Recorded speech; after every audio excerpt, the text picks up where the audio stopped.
પીકાબા જાડેજા. બેન, જે આ ઘટના બની છે, કયા પ્રકારની સ્થિતિ હતી જ્યારે આ સમગ્ર આગ ફેલાઈ ત્યારે આપ ત્યાં હતા? કયા દ્રશ્યો આપણે જોયા? આગ થોડીક જ લાગી હતી, પણ એ લોકો પાસે કઈ સેફટી પર્પઝ નું હતું જ નહીં. જો એક્સટિંગ્યુશર કે એવું કઈ હોત તો બી થોડી કન્ડિશન સ્ટેબલ થઈ જાત, આગ એટલી બધી વધત નહીં.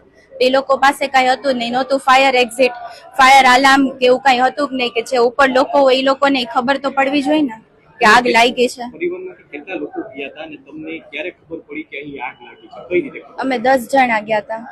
અમે બધા નીચે જ હતા, પછી બધા ભાગવા માંડ્યા કે આગ લાગી, બહાર નીકળો બહાર નીકળો. એટલે ત્યારે ખબર પડી કે આગ લાગી છે. આપની સાથે પરિવારમાં અન્ય કોણ કોણ લોકો હતા અને અત્યારે કોણ કોણ મિસિંગ છે? અને આપની ઈજા થઈ છે તો કેવી ઈજા થઈ છે? સામાન્ય નહીં, મને એમ તો કઈ નથી થયું. મને બધાએ ધક્કા મારીને અમને તો બહાર મોકલી દીધા કે તમે અહીંથી જાઓ, અમે બહાર નીકળી જાશું. એટલે અમે એવું વિચાર્યું કે ઉપર કઈક ફાયર એક્ઝિટ કે કઈક તો હશે ને. હવે બીજા 2 ફ્લોર એ લોકોએ બનાવ્યા હોય તો કઈ આવી ઘટના થાય તો એ લોકો એ તો વિચારવું જોઈએ ને કે ફાયર એક્ઝિટ કે કઈક હોવું તો જોઈએ. પણ ઉપર એવું કઈ હતું જ નહીં. ઘણીવાર આપણે હવે આમાં મોટો વાક તો ગવર્મેન્ટ નો કહેવાય કે આવી રીતે બધાને તમે હા પાડી દો છો તો એટલીસ્ટ પહેલા ચેક તો કરવું જોઈએ ને કે સેફટી પર્પઝમાં કેવી રીતે છે.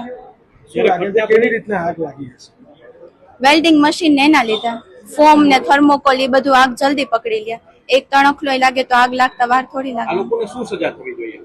આટલા લોકોના જીવ ગયા છે સામે એ લોકોના જીવ જ જવા જોઈએ.